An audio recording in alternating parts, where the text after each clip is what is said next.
Hello, welcome to another edition of Digging with the Old Coon. Today we're out here in a little park. We're gonna do a little bit of a search up and down this strip here.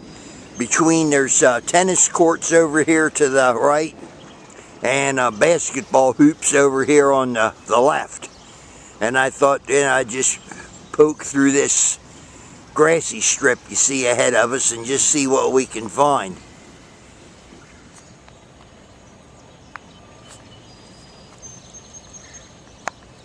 My first find here was a clad dime. Well, what do you know? It's another clad dime. What I got here is a regular old penny. I'm finding the stuff here is not buried very deep. This is like filled in, I can tell. And it's like a pretty hard gravel under here. Crushed stone and so forth, and just a little bit of dirt over top. So I don't think we're going to be finding any valuable silver or anything along here. But it's just going to make for an interesting hunt. And in a little bit I'm going to tell you a little bit about this park, the history of what was here. You might find interesting, and then maybe I'll mightily bore you like I usually do.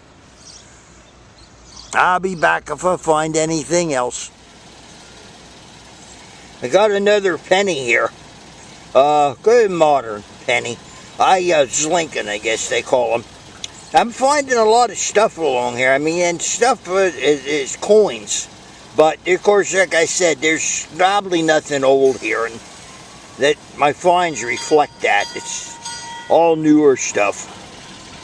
I'll be back later if I find anything else. Now there's a nickel. I was coming across it a solid 19 on this machine, this XLT, in the coin program. Is pretty good. Works out pretty good. There's like 39 adjustments on an XLT. But an expert with these things told me when I got it, just because there's 39 adjustments don't mean you got to make them all.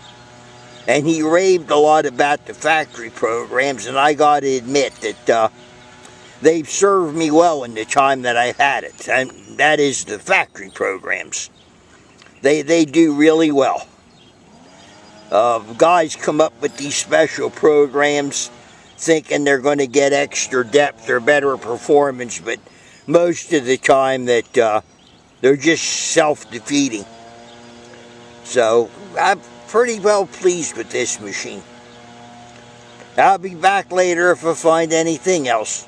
They have a pretty nice park here, and when I come to a place like this, I like to be really careful about the holes they dig. You know, the park rules don't say anything prohibiting metal detecting, but I figure if you start leaving a lot of uncovered holes or half covered, or even leave a lot of brown spots, they're going to say something. So I very careful when I hunt at this place. As you can see, they got a pretty nice park here, and they put some effort into it. Now I want to show you some other things here you might enjoy. My battery just went dead. I had to go change batteries. Thought I had enough juice left, but I guess I didn't. Well, this wall you're looking at's the remains of an old canal lock on the old Union Canal. Just on the other side, the canal ran. It went out of business, I think, in 1884. So we're connected to Schuylkill River with the Susquehanna River. It was a 91 mile in length canal. A big commerce thing back in the day. There's only a few remains of it left today. Back about a half mile, 3/4 of a mile, there's a stretch down in the woods. You can see how it looked in its heyday. Except there's no water in it today, of course. But there would have probably been a lock shopkeeper's house close by here. I don't know where that would have been, but you know, this was near the terminus. We're only a short way, a half mile or so from the Susquehanna River. So,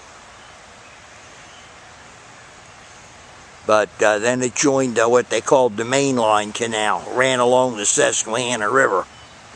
So, sometimes, you know, not all the treasures you find are buried in the ground.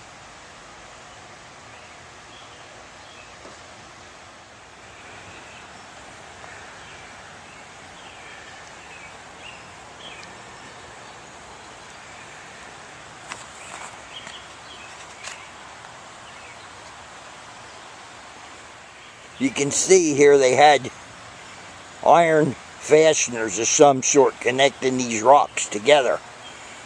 You don't see that too often at canal locks, but this one has it.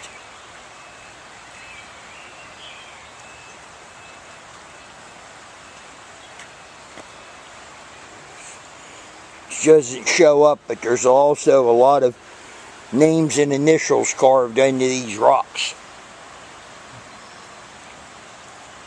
over the years. And it just comes down here to like a set of steps.